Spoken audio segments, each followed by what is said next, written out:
Satu hal yang saya suka dari kisah Esther adalah bagaimana Tuhan telah merancang lebih dahulu sebelum manusia menyerang.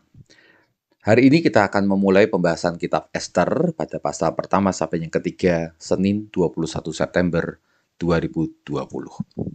Esther pertama. Perjamuan Raja Ahasiweros. Di tahun ketiga pemerintahan Raja Ahasiweros berarti 483 sebelum Masehi, dia adalah raja yang besar dan agung memerintah dari India sampai ke Ethiopia.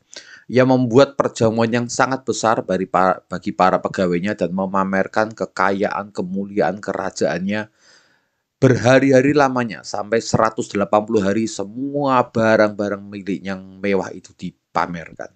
Sejarawan Herodotus menyebut perjamuan ini untuk membuat rencana dalam penyerangan Yunani sambil memotivasi para pembesarnya agar membuat kerajaan bertambah kaya dan jaya lagi. Raja bahkan menambah 7 hari lagi perjamuan sekarang untuk seluruh rakyat yang tinggal di dalam benteng Susan.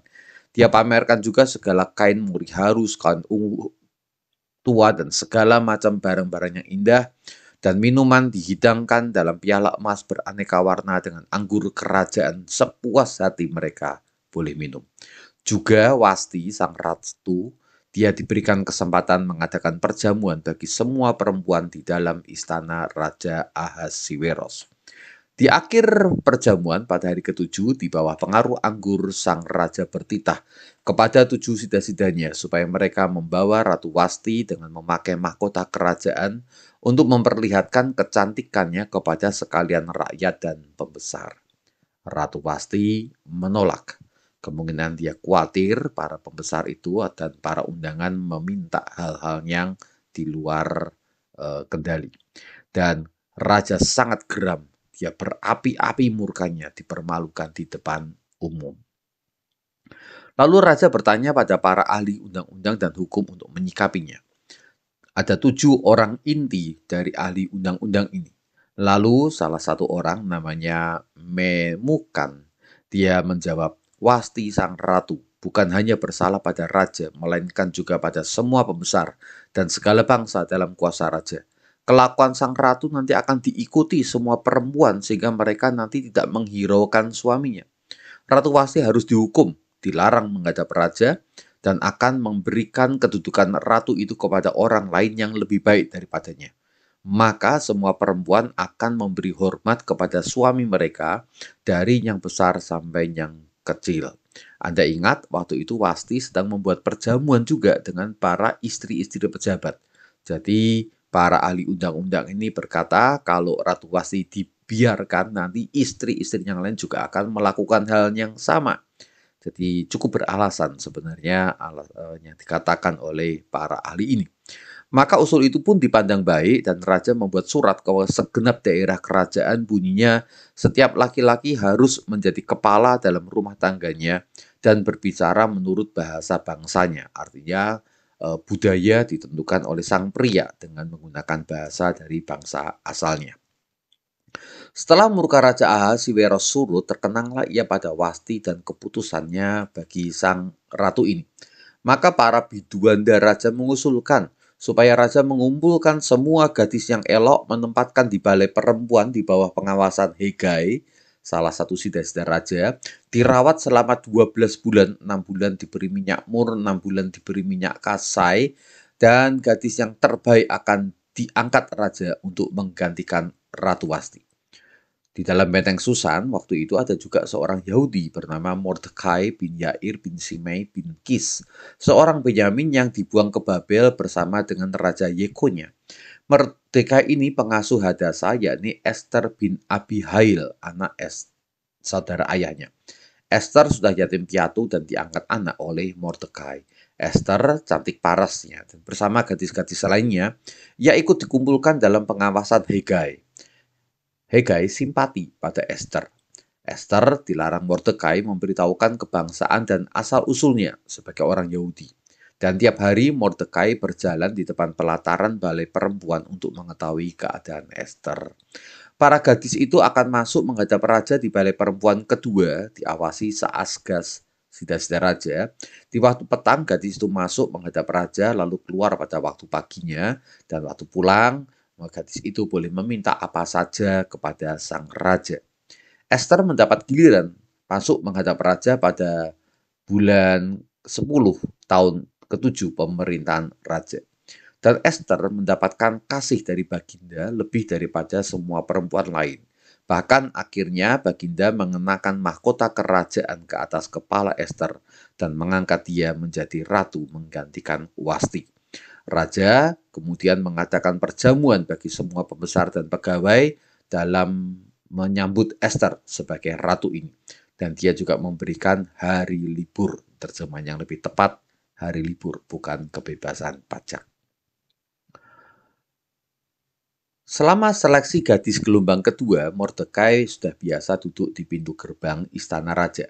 Di sana ia mendengar satu kali Bigtan dan Teres, dua orang sida-sida raja yang termasuk golongan penjaga pintu, rupanya sakit hati pada raja dan berikhtiar untuk membunuh Raja Ahasiweros.